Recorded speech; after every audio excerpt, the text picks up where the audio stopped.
Assalamualaikum warahmatullahi wabarakatuh. Saya Nur Jahra Idris, mahasiswa dari Institut Agama Islam Negeri Ternate, Fakultas Tarbiyah dan Ilmu Keguruan Program Studi Pendidikan Bahasa Arab. Di sini saya ingin menjelaskan sedikit terkait riya dan sum'ah. Di antara penyakit hati yang kerap menjangkiti banyak orang adalah riya dan sum'ah. Apa persamaan dan perbedaan keduanya? Apa bahayanya? Lalu bagaimana cara menghindarinya? Yang pertama, pengertian riya. Kata riya berasal dari kata ru'yah yang artinya melihat. Kalimat ar-rajulu berarti seseorang menampakkan amal soleh agar orang lain melihatnya. Makna ini sejalan dengan firman Allah Subhanahu wa Ta'ala dalam Al-Quran Surat Al-Maun ayat 6-7, yang artinya orang-orang yang berbuat riya dan enggan menolong dengan barang berguna.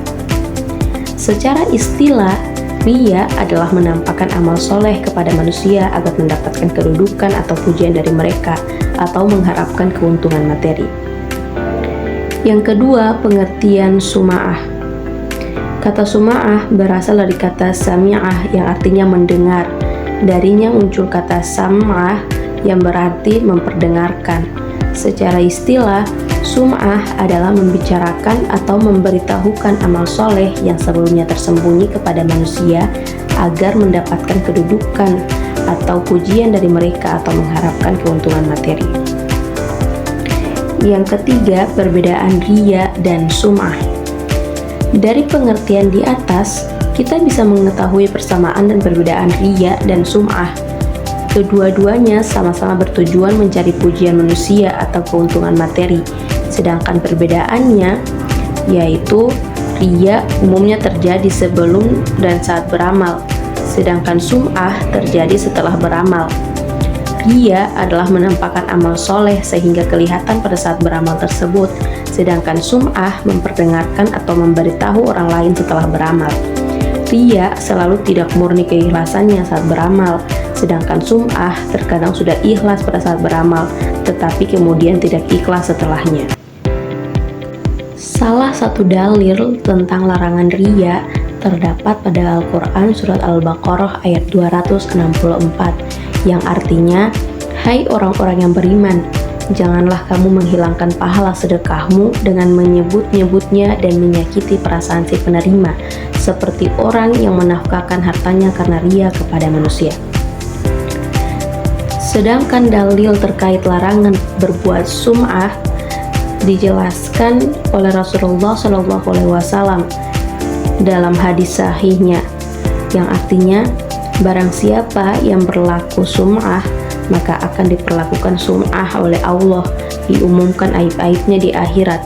Barang siapa yang berlaku riya, akan dibalas dengan riya, atau diperlihatkan amal pahala, tetapi tidak diberikan kepadanya. Hadis riwayat Bukhari. Menurut Syekh Izzuddin bin Abdussalam, beliau menjelaskan ada 3 penyebab utama seseorang berperilaku riya dan sum'ah, yaitu 1. Menginginkan penghormatan dan pemuliaan. Ini merupakan penyebab utama yang melahirkan 2 penyebab lainnya. Nafsu melihat bahwa orang yang soleh itu mendapatkan penghormatan dan pemuliaan, orang-orang mencium tangannya dan ikut mengikuti nasihatnya. Bahkan kalau orang soleh itu melakukan kesalahan, manusia memakluminya. Maka juga mendapatkan donasi dari dermawan dan jabatan dari penguasa. Maka nafsu pun mengajak berpura-pura melakukan ketaatan terhadap mereka, atau melakukan ketaatan di hadapan mereka. 2. Tamak, ingin keuntungan materi. Di antara contoh tamak dan menginginkan keuntungan materi, memamerkan ketaatan kepada penguasa atau dermawan yang suka memberi harta kepada orang taat, memperbanyak ibadah di saat debitur soleh datang agar mendapat pemakluman atas utangnya sudah ditempo, pekerja yang memperbagus pekerjaannya dengan harapan terus mendapatkan pekerjaan dan bonus. Yang ketiga, menghindari kerugian duniawi.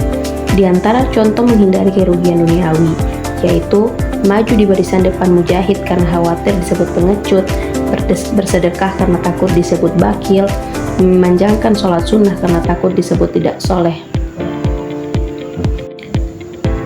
Dampak buruk dari perilaku riya dan sum'ah yang pertama yaitu terhalang dari hidayah dan taufik Allah.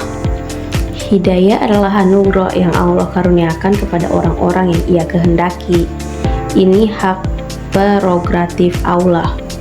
Kita bisa berdoa agar mendapatkan hidayah, tetapi terserah Allah apakah menurunkan hidayahnya atau tidak.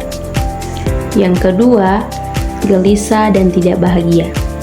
Orang-orang yang riya atau sum'ah akan merasakan kegelisahan dan kehilangan kebahagiaan dalam hidupnya.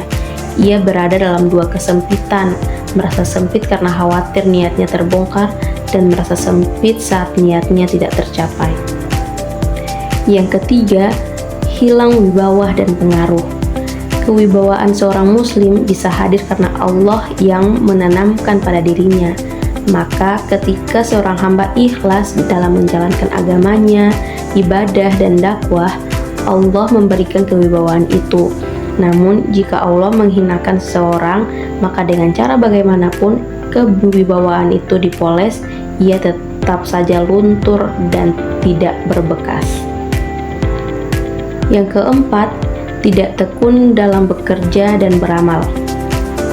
Karena berorientasi pada pandangan manusia dan materi, orang yang berbuat riya dan sum'ah tidak akan bisa istiqomah dalam beramal.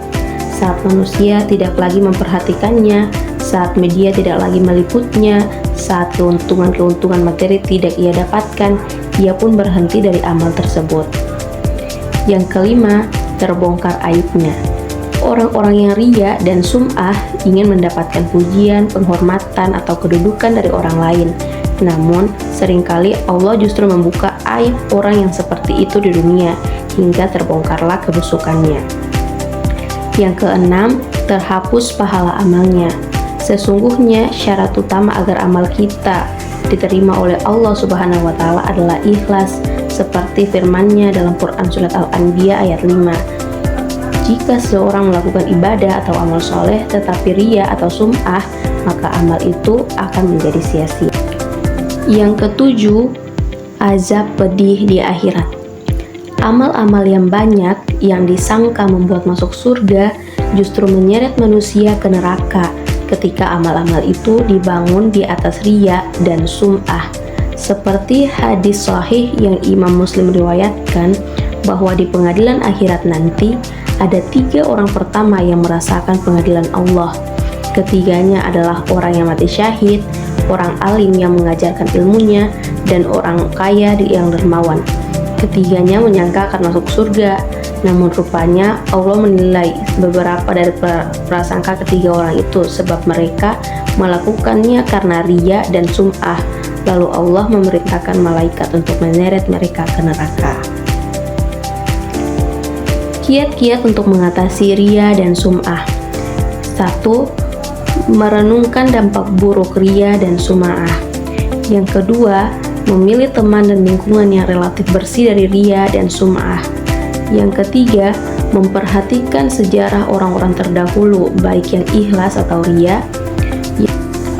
Nah, dari pembahasan tadi, kita telah mengetahui banyak hal terkait riya dan sum'ah. Oleh karena itu, pentingnya kita untuk senantiasa bermuhasabah diri agar terhindar dari perilaku-perilaku tersebut. Sekian dari saya, terima kasih. Wassalamualaikum warahmatullahi wabarakatuh.